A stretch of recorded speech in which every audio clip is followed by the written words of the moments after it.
the chase and the hunt, and I set the pace when I'm running. I always take what I want and I always give it 100. Don't need a bank, no I'm funded. Play the game like it's nothing. I'm always thankful for something. Don't take for granted, stay humble. Now wake up!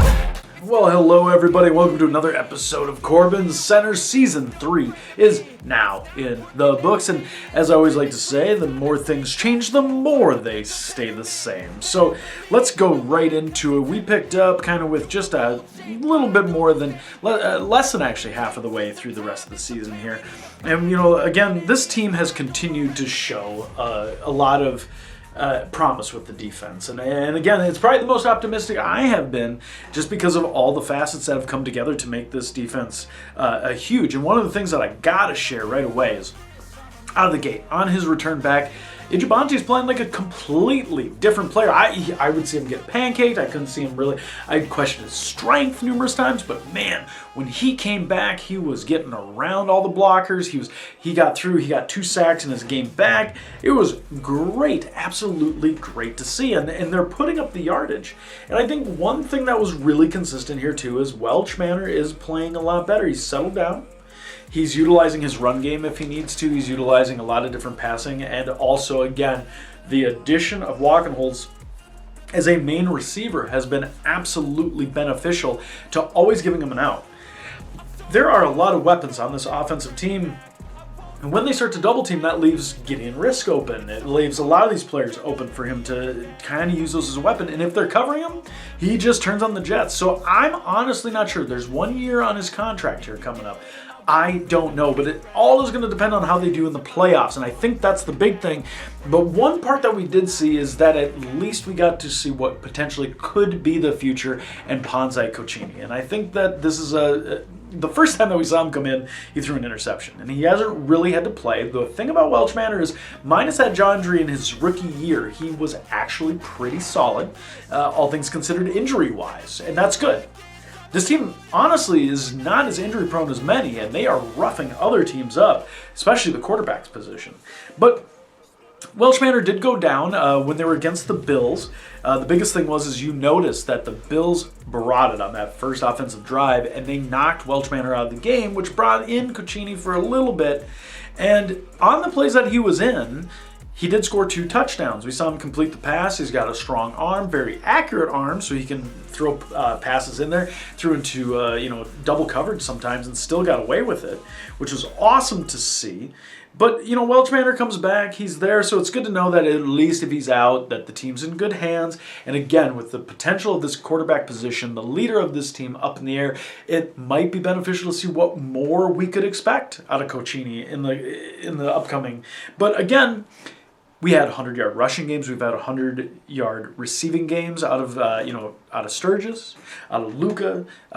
And another thing I want to kind of bring up, you see the stats in the beginning, what the goal is for every time. They want 300 yards passing. They want 100 yards receiving, 100 yards rushing, over 30, and then trying to keep the defense under 10 points. And so far, we have not gotten that perfect game with this team, but they are still racking up wins. They're still putting it up. The biggest thing is they went on the road. Maybe they kind of fell a little bit.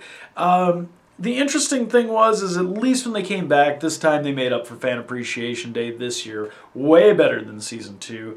Gave some fans some free air show tickets to the game. Cedar Rapids Air Show, a lot of times, not really known for their Blue Angels, but hell, they put on a heck of a show. They packed the place, and they dominated their conference rival, division rival, the Patriots.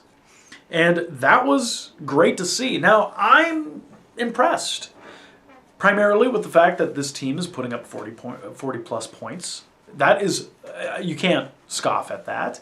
They're keeping the teams to under 10. That's great. It is a big thing with this defense. Jazz Trombo Jr. had a huge, what was it? He had an intercepted, forced fumbles, ran a interception back for a touchdown, like 67 or 71 yards or something like that. Huge.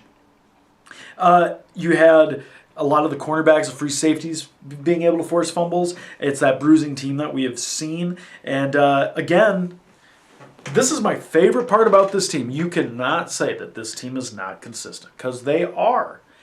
For the third straight season, they have ended 11-5. And while this is amusing, I have to go on a huge whim here. I am more optimistic about this 11-5 team than I am about the last two. And the last two had byes in the first round to go to the conference championship. I'm a little bit more confident that this team can win on the road. So right now, they do not have a bye. They're in the wild card week. They will be home field advantage, so they will have that opportunity. That works out well for them. They might not get it the next round, but I'm confident that they can go farther, and they could pull off some road wins. What I've seen them knock off a 5-0 team, a 5-1 team, game of the week, every single week. They're knocking off top teams. The games that they lost are interesting, and I don't know if it had to do with injuries or whatnot, but I'm optimistic. I could eat my words. I'm still trying to figure this team out. I'm still trying to figure out who the leadership's going to be, but that's okay. I would love to be pleasantly surprised, but I'm also intrigued what's going to go on into the next year, because let's do this. The end of the year awards. It's not like this category hasn't been locked up, but Welchmaner got the MVP. He got best quarterback.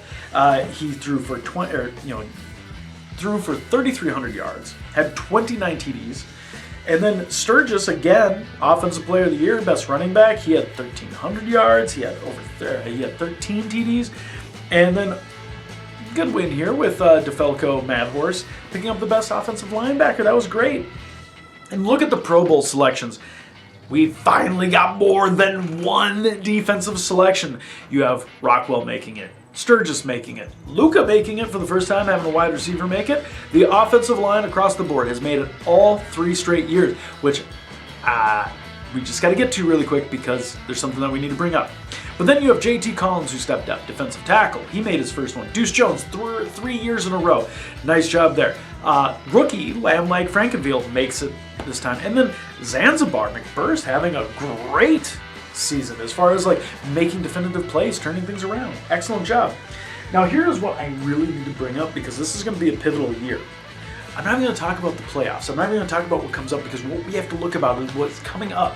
I mentioned this offensive line 3 straight years, but Grucy and Fool's Gold, both their contracts are up. Now that would be fine. That'd be okay. That would be great. We could talk about the idea that they could be re-signed. That is true.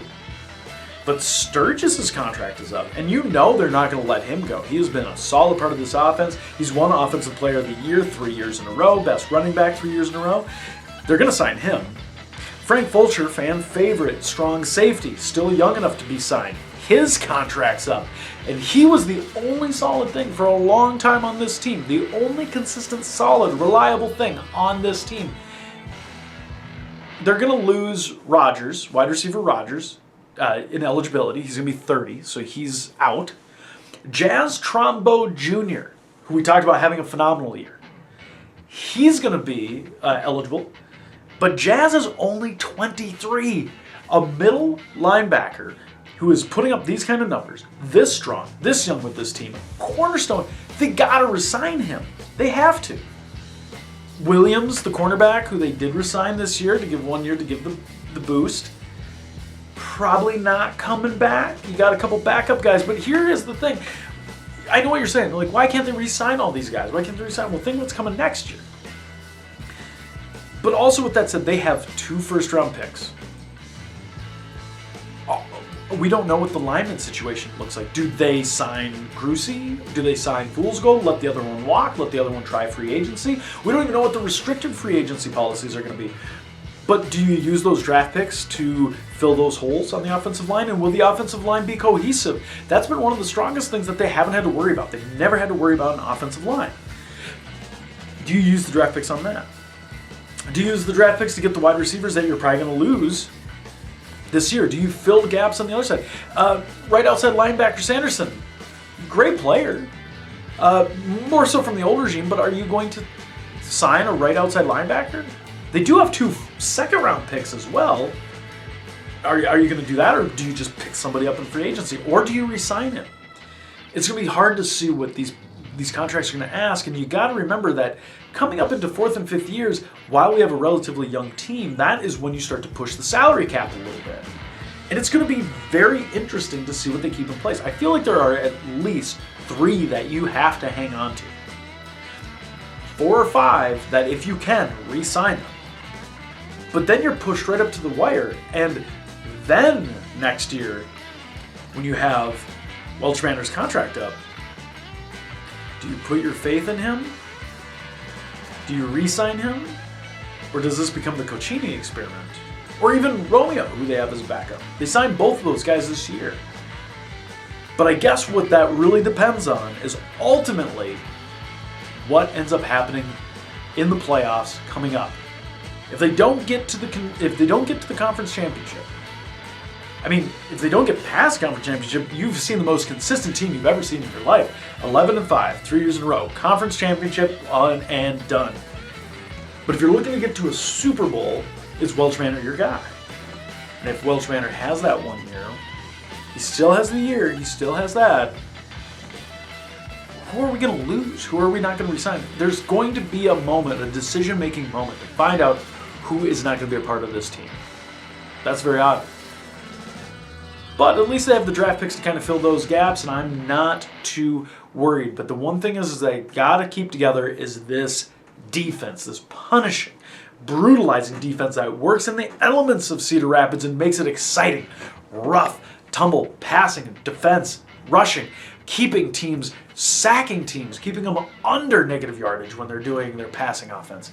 They're only getting a few yards per game. I mean, at one point during halftime, negative 11 yards. This is where I'd say there's a lot of potential riding on this, and you know Welch Mander's known it, but he has done way better. We did not see that second half collapse.